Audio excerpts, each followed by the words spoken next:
Hey, good Wednesday morning to you. This is Greg Sankey, the pastor at Calvary Baptist Church, and welcome to Devotions from Calvary. I am listening to Go Tell It on the Mountain on a trombone. I played trombone for several years when I was in high school, and matter of fact, the Army Band had contacted me, and I met with them. They wanted me to play in the Army Band, but I did not decide to do that. Sometimes we wish we could kind of go back, amen. And kind of be fun unless they put me on the front line playing my trombone as we go into battle. I don't think that would be too much fun, but I'm glad you're here today. And today is December the 7th, and we are getting closer to our Christmas holiday. And I hope that you are being safe out there as we travel around. This is a very busy time. People are rushing and sometimes not thinking.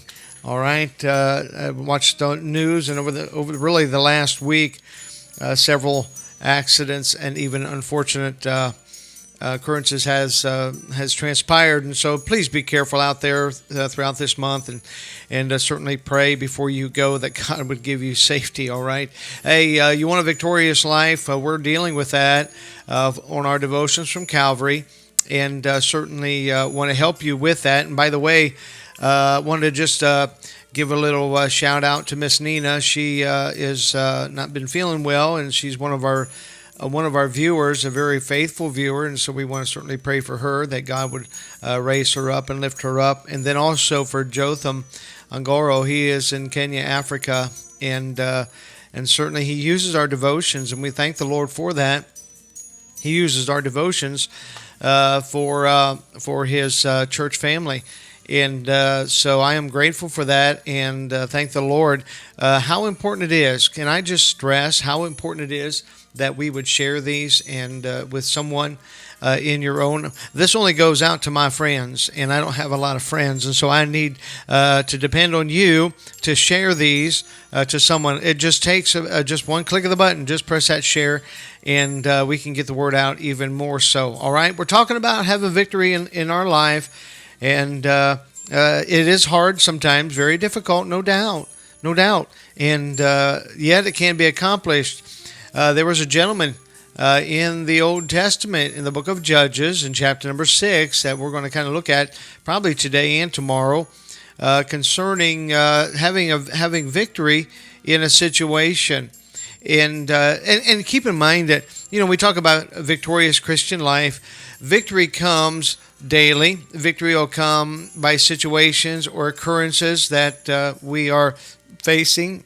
And so each step, each thing that takes place in our life, we want to have victory over sin, victory over a lack of prayer life, victory over lack of faithfulness, victory over just our thought process, victory in our mind, victory in our speech. So there's so many things that we need to take into account when we talk about having victory. Now, this individual, his name was Gideon. Judges chapter 6. In Judges chapter 6, in verse number 11, we are introduced to Gideon. Now, Gideon is a farmer, and God. This is not the first time that God has called an individual that is a farmer to be a great leader for him, one that does a great feat or a great task. And what a lesson that is to know that you do not have to be someone that, as we would say, or as we would look at, someone special for God to use. Can I just say, each one of us, you are special before the Lord. Mary, she was just a young teenager, and yet God used her greatly. Did he not? And there was Shamgar. Shamgar was just a herdsman. He was a cattle farmer, and yet God used him as one of the judges in the book of Judges. So God uses different individuals, and all that God is looking for is surrender. That's all he's asking for. And so now Gideon has been called. Gideon is threshing the floor. He is now sitting around the house, and all of a sudden this angel appears unto him and is beginning to talk with him around his home, around his farmland, and introduces him. Now Gideon was threshing wheat, and they were taking it. Now they were under the bondage of the Midianites. Midianites were just those that would come and steal and spoil and take whatever you had. And so he was threshing wheat in a private area around the house, so the Midianites wouldn't see, and he was trying to provide for his family. And I think that's another lesson that we can learn, how important it is to provide for the family. And but Gideon was approached by an angel of the Lord. I don't believe it was Christ incarnate. Most likely, as one of the messengers of God, Gabriel has been mentioned many times, and so maybe this was Gabriel himself that came and give this message to Gideon from the Lord. And the message was really, and it was clear direction. There was no doubt in God's direction or God's plan that he had for Gideon. And I think this is very important as we look at this. And I'm talking about having victory in doubt. Having victory even in doubt. Sometimes we doubt things about God. We doubt God's plan. We doubt God's direction. We doubt God's will in our life. And when we do that, many times we'll run. Many times we'll just not even consider it, or we'll turn away, and therefore we're not having victory in what God has put before us to accomplish. And so Gideon, he was approached by the angel. And the angel of the Lord said, I want you to go in thy might and in the strength of the Lord. When he talks about go in thy might, even though the angel said that the Lord's going to be with him, he is saying basically, I want you to go in the might of the Lord. I want you to go in this might. This is the might of the Lord, and the Lord will be with you. And he says that you're going to fight as one man against the Midianites. Now he did not understand that entirely. Basically what he was saying was you're going to be very small as one man against the great army of the Midianites. And good thing he didn't tell him that right away. Some things are good that God doesn't share with us right away, or we would just back down without even thinking. And so he says, you're going to fight as one man, but there was an absolute identified, doubtless promise and direction that this was God's will for Gideon. There was no question in the plan. The angel told him. The angel gave him the plan. It was right there in front of him. He spelled it out. This is what you're going to do. This is what God has given me to tell you. You're going to go in his strength. You're going to go in his might. So I think what happens many times as Christians, we falter in so many of the blessings of God when we doubt his direction. Sometimes we're seeking a direction that is seemingly out somewhere else, where God's direction is right here. And God's direction for Gideon was right there. Here's where I want you to do.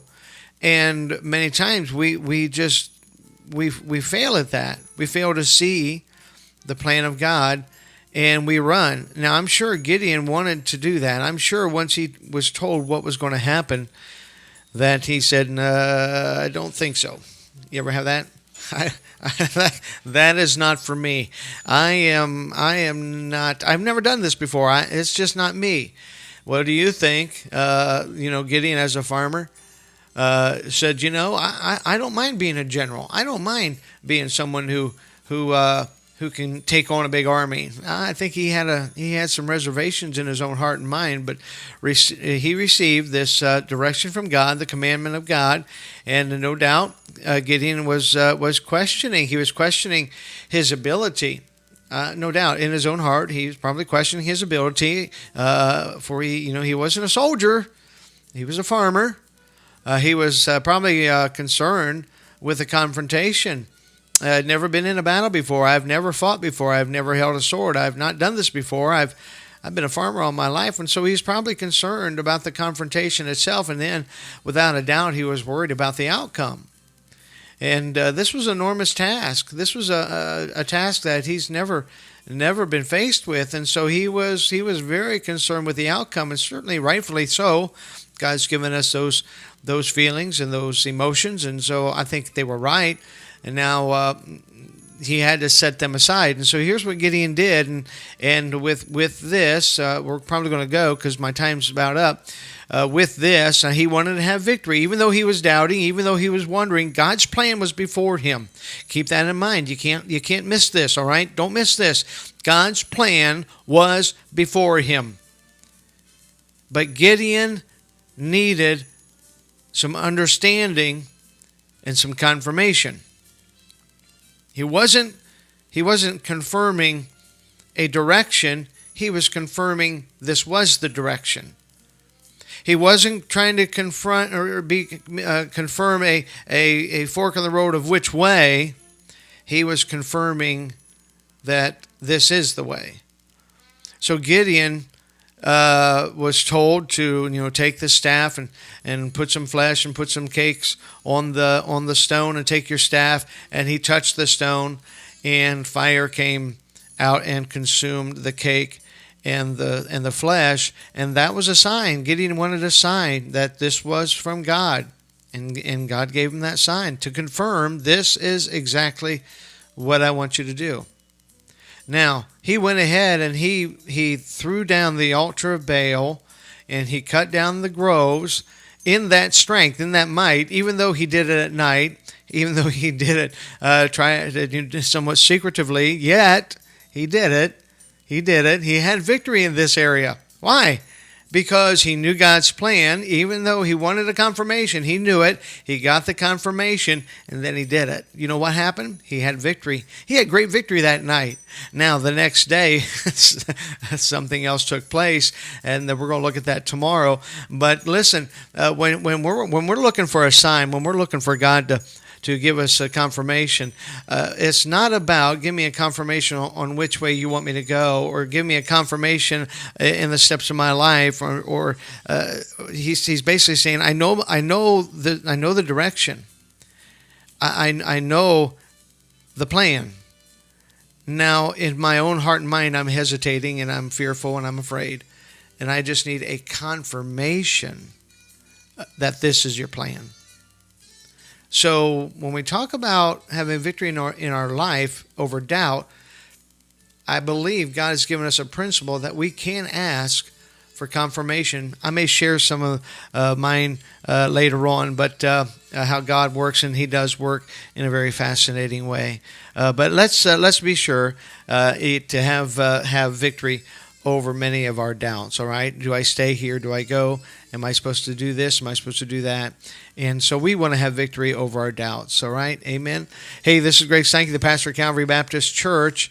And hey, I put a new logo up. If you could, just let me know if you like that or not. I just want to bring it up to date a little bit. My son helped me with the first one. I just taken that and kind of rearranged it a little bit. And so maybe put a little comment there. I'd appreciate that. But come by and visit us, 1045 Monroe Concord Road here at Calvary Baptist Church in Troy, Ohio. Watch, like, share these if you don't mind. You can also go to our YouTube page, our Facebook page, and you can subscribe to them and join us every time our services are online. And then also, follow me on Facebook here for devotions from Calvary. And every weekday, Monday through Friday, we like to get these out to help you walk with God in a more stable, more faithful, and in a stronger way. All right? Well, this is Greg Steinke. Listen, I hope to see you here at the church sometime or see you online. Lord bless you.